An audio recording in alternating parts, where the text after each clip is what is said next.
Wildcard raised $6 million. We're going to break down the drama around PenguinGotchi, and Telegram stickers could see a run like the 2021 NFT bull market. All of that and more in today's Gaming Daily, presented by Sequence, the official infrastructure of Gaming Daily. Wildcard just locked in $6.5 million in fresh funding, with another $2.5 million to close this summer. The raise, co-led by Arbitrum Gaming Ventures and Paradigm, supports Wildcard and ThousandsTV, their crypto-enabled streaming platform. And reportedly, the Thousands network pulled in over $800,000 in revenue last month, with an insane 77% viewer-to-payer conversion, averaging $50,000 in revenue per stream. Massive congrats to everyone involved. It's great to see more money back in gaming and streaming innovations on-chain. All right, let's talk about the PenguinGotchi drama. We covered the story yesterday because the Gotchi token tanked 85%, and now we have more details coming out. Vo was kind enough to break it down for us. Allegedly, KOLs were told that the game was going to launch and be supported by Abstract, with over 50 creators being brought on board, and then learned last minute that the token would drop first. She says that the token launched, got sniped, and hit a $5 million market cap before most even saw the contract. PenguinGotchi released a statement saying no KOLs were paid or had early access, though they did have referral links and they could obviously make money through that. They also said that an early CA wasn't necessary to snipe the launch because there's not that many pairs launching, so no insider information was necessary, but I don't know, they didn't really address or deny some of the allegations being made against them, so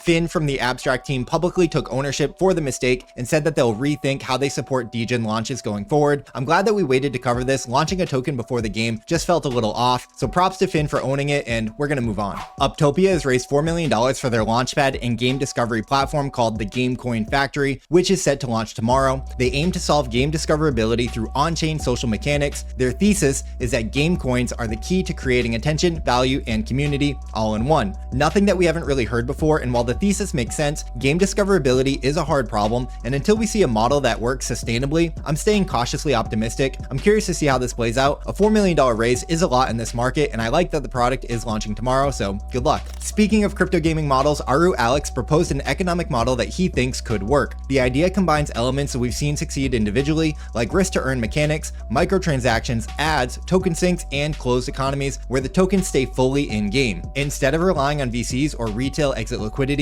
token pools could be funded through actual player activity, and it's a thoughtful take, but it all depends on the distribution like all things, and until someone proves that this model can work at scale, it's just an interesting theory, but let me know what you think down below. Adam Fern from Pirate Nation said the Telegram sticker meta could get as silly as the 2021 NFT hype cycle. With nearly 4 million in volume and a $19 million market cap, it's still insanely early, and things could get interesting. He predicts we'll see some edgy collections spark FOMO, drive a ton of volume, probably gonna see a few rugs, but Adam says that stickers are fun and literally everyone loves gifts, and with Telegram's massive user base, there's a lot more exit liquidity this time. I'm starting to see the hype build, and I know that Eliza's been tracking it too on her profile, so follow her for more information. I'm not sure if this is going to hit 2021 NFT levels, but it does seem to be growing legs. Let me know down below what you think about Telegram stickers. Pengu Clash has officially launched, and 100,000 users have been granted early access. You can now check your spot in the queue in Telegram. With over 2 million signups and its logo featured in the NASCAR partnership video, this skill-based multiplayer Telegram game could be one to watch, and you already know I really like this narrative, so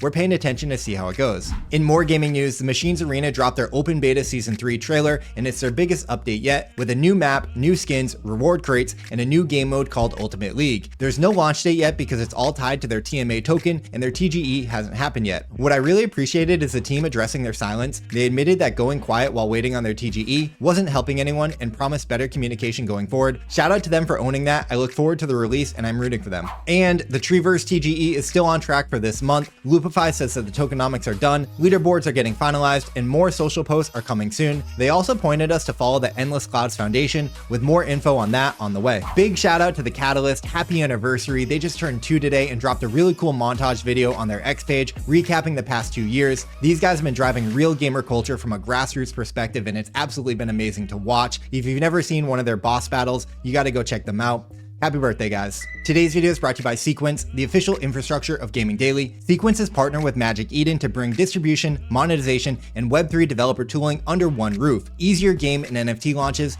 better player onboarding with social logins, and cross-chain support with 13 plus networks. Devs using Sequence now get access to Magic Eden's full marketplace reach, plus gas sponsorship and plug-and-play SDKs. It's never been easier to build with Sequence, so check out the full details at sequence.xyz. And that's going to do it for today's video, guys. Thank you so much for watching, especially if you made it this far. You guys already know I appreciate every like, comment, view, every little bit of energy that you give to little old Icy. We'll be back tomorrow with a brand new Gaming Daily. So until then, stay humble and keep dreaming. Peace.